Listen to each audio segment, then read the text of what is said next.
KSRTCക്കുള്ള diesel charge വീണ്ടും കൂട്ടി. Diesel ലിറ്ററിന് 21 രൂപയാണ് കൂട്ടിയത്. കൂടുതൽ വിവരങ്ങളുമായി ഉമേഷ് ബാലകൃഷ്ണൻ ചേരുന്നു. ഉമേഷ്, വിപണി വിലയേക്കാൾ വളരെ ഉയർന്ന വിലയാണ് ഇപ്പോൾ KSRTCക്ക് നൽകേണ്ടി വരുന്നത്. ഇപ്പോൾ തന്നെ നഷ്ടത്തിലോടുന്ന KSRTCക്ക് ഇത് അധിക ബാധ്യതയും നഷ്ടം വർദ്ധിപ്പിക്കാനുമെല്ലാം പ്രതിസന്ധിയിലേക്കല്ലേ നീങ്ങുന്നത്? തീർച്ചയായും കഴിഞ്ഞ ഫെബ്രുവരി 17 തന്നെ ആദ്യഘട്ടം എന്ന നിലയിൽ 6 രൂപ, ഏകദേശം 7 രൂപയോളം ഡീസലിന് കൂട്ടിയിരുന്നു. ഇതിന് പിന്നാലെയാണ് ഇപ്പോൾ 21 രൂപയ്ക്ക് മുകളിൽ 1 ലിറ്റർ ഡീസലിന് വില ഉയർത്തിയിരിക്കുന്നത്. ഇതോടെ KSRTC ഡീസൽ വാങ്ങുന്ന തുക ഏകദേശം 125ഓളം രൂപ KSRTCക്ക് ഡീസൽ വാങ്ങാൻ നൽകേണ്ടി വരുന്ന സാഹചര്യം ഉണ്ടായിട്ടുണ്ട്.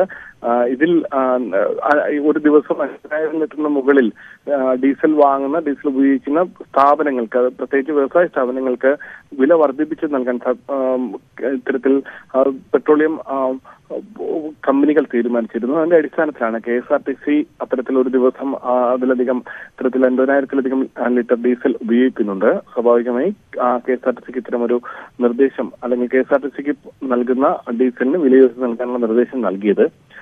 ഇനി പ്രതിസന്ധി ഒരു ദിവസം നേരത്തെ തന്നെ 7 രൂപയോളം കൂട്ടിയപ്പോൾ 37 ലക്ഷം പ്രതിദിന നഷ്ടമുണ്ടാകുമെന്നായിരുന്നു കണക്ക്. നിലവിലെ കണക്ക് പ്രകാരം ഏകദേശം നഷ്ടം 1,50,00,000-ഓളം രൂപയുടെ നഷ്ടം KSRTC പ്രതിദിനം സഹിക്കേണ്ടി വരും. നിലവിൽ തന്നെ കടുത്ത പ്രതിസന്ധിയിലാണ് KSRTC.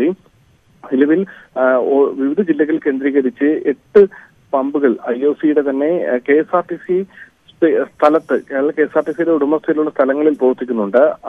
ആ ഉടമസ്ഥയിൽ പ്രവർത്തിക്കുന്ന KSRTCയുടെ അത്തരം പമ്പുകളിൽ നിന്ന് കൂടുതൽ ഡീസൽ അടിക്കാനുള്ള നിർദ്ദേശമാണ് ഇപ്പോൾ നൽകിയിട്ടുള്ളത്. അതായത് പൊതുജനങ്ങൾ കൂട്ടുന്ന അതേ തുകയ്ക്ക് അത്തരം പമ്പുകളിൽ നിന്ന് KSRTCക്ക് ഡീസൽ ലഭിക്കും. പക്ഷെ KSRTCയുടെ ഡിപ്പോകളിലുള്ള എത്തിക്കുന്ന ഡീസലിനാണ് ഈ രീതിയിൽ വില വർദ്ധിപ്പിച്ചത്.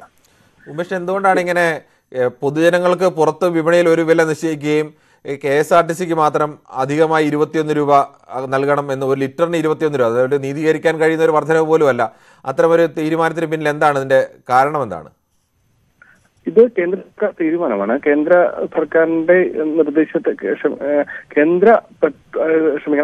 പെട്രോളിയം കമ്പനികളുടെ തീരുമാനമാണ്. അതായത് വ്യാവസായിക അടിസ്ഥാനത്തിൽ ഡീസൽ ഉപയോഗിക്കുന്നവർക്ക് വില വർദ്ധിപ്പിച്ച് നൽകാം എന്നുള്ളൊരു തീരുമാനത്തിലേക്ക് കഴിഞ്ഞ ഫെബ്രുവരി 17 തന്നെ എത്തിയിരുന്നു. അതിന്റെ അടിസ്ഥാനത്തിലാണ് ആദ്യഘട്ടത്തിൽ ഏകദേശം 7 രൂപയോളം പൊതുവിപണിയിൽ ലഭിക്കുന്നതിനേക്കാൾ ലിറ്ററിന് 7 രൂപയോളം കൂട്ടാൻ തീരുമാനിച്ചത്. അതിന്റെ പിന്നാലെയാണ് ഇപ്പോൾ 21 രൂപ കൂട്ടാൻ തീരുമാനിച്ചത്. ഇവയെല്ലാം വ്യാവസായിക അടിസ്ഥാനത്തിൽ ഡീസൽ ഉപയോഗിക്കുന്നു എന്നുള്ളതാണ് ഇവർ കാരണം പറയുന്നത്. പ്രത്യേകിച്ച് നമ്മൾ പാചകവാതകത്തിന്റെ കണക്കെടുക്കുമ്പോൾ പറയുന്നത് പോലെ വ്യാവസായിക അടിസ്ഥാനത്തിൽ കൂടുതൽ ഡീസൽ വാങ്ങുന്ന സ്ഥാപനങ്ങൾക്ക് വില വർദ്ധിപ്പിച്ച് നൽകുക എന്നുള്ള ഒരു നയത്തിന്റെ ഭാഗം കൂടിയാണ്. പക്ഷെ എത്രത്തോളം പ്രായോഗികമാണെന്ന് അറിയില്ല. എങ്കിലും ഈ സാധാരണ പമ്പുകളിൽ നിന്ന് ആ പമ്പുകളുമായി ധാരണയുണ്ടാക്കിയാൽ KSRTCക്ക് ആ പമ്പുകളിൽ നിന്ന് തന്നെ ഈ 21 രൂപ ഓരോന്നിനും വ്യത്യാസം എന്ന് പറഞ്ഞാൽ വലിയ വ്യത്യാസമാണ് വരുന്നത്. ആ തരത്തിൽ ഡീസൽ അടിച്ച് മുന്നോട്ട് പോകാൻ കഴിയില്ലേ? നിലവിൽ ഇപ്പോൾ ചെയ്യുന്നത് KSRTCയുടെ സ്ഥലങ്ങളിൽ IOCക്കും ഇന്ത്യൻ HPക്കുമെല്ലാം പ്രത്യേക സ്ഥലം നൽകി KSRTCയുടെ സ്ഥലത്ത് പെട്രോൾ നൽകാനുള്ള കമ്പനി നേരിട്ട് നടത്തുന്ന പെട്രോൾ പമ്പുകളുണ്ട്. അവിടെ നിന്ന് അടിക്കാനുള്ള നിർദ്ദേശമാണ് നൽകിയിട്ടുള്ളത്. പക്ഷേ നിലവിൽ മറ്റ് പുറത്തെ പെട്രോളിയം പമ്പുകളുമായി ധാരണയിലെത്തുമ്പോൾ പ്രതിസന്ധിയായി പറഞ്ഞത് ഇത്തരത്തിൽ അഴിമതി നടക്കാനുള്ള സാധ്യതയുണ്ട് എന്നുള്ളതാണ്. അതുകൊണ്ട് തന്നെ പല രീതിയിലുള്ള ക്രമക്കേടുകളും ഒരുപക്ഷെ ഭാവിയിൽ വരാൻ സാധ്യതയുണ്ട്. അതുകൊണ്ട് തന്നെ ഇത്തരത്തിൽ ധാരണ ഉണ്ടാക്കാൻ കഴിയുന്ന പ്രദേശങ്ങളിൽ ധാരണ ഉണ്ടാക്കുക, അല്ലാത്ത സ്ഥലങ്ങളിൽ ഈ രീതിയിൽ KSRTCയുടെ സ്ഥലങ്ങളിൽ പ്രവർത്തിക്കുന്ന കമ്പനി നേരിട്ട് നടത്തുന്ന പമ്പുകളിൽ നിന്ന് പൊതുജനങ്ങൾക്ക് കൊടുക്കുന്ന അതേ റേറ്റിന് ഡീസൽ അടിക്കുക എന്നുള്ള നിർദ്ദേശമാണ് ഇപ്പോൾ നൽകിയിട്ടുള്ളത്.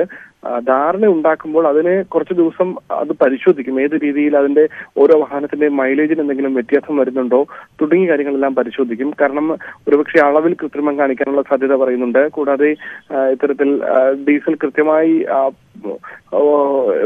വാഹനങ്ങൾക്ക് തന്നെ അടിക്കുന്നു, KSRTC ബസ്സുകൾക്ക് തന്നെ അടിക്കുന്നുണ്ട് തുടങ്ങിയ കാര്യങ്ങൾക്കെല്ലാം സംശയം ഉണ്ടാകാൻ സാധ്യതയുണ്ട്. അല്ലെങ്കിൽ ക്രമക്കേടുകൾ നടത്താൻ സാധ്യതയുണ്ടാകാൻ ആ ഒരു സാധ്യത കൂടി വിദൂരമായി കണ്ടുകൊണ്ടാണ് ഇത്തരത്തിൽ പൈലറ്റ് അടിസ്ഥാനത്തിൽ അത്തരം സ്ഥലങ്ങളിൽ അടിച്ചു നോക്കുക. അതിനുശേഷം ഏതെങ്കിലും രീതിയിൽ മൈലേജിനോ മറ്റോ കുറവ് വരികയാണെങ്കിൽ അത് പ്രായോഗികമല്ല എന്ന് കണ്ട് മറ്റു വഴികൾ തേടാനാണ് നിർദ്ദേശം നൽകിയിട്ടുള്ളത്. ശരി.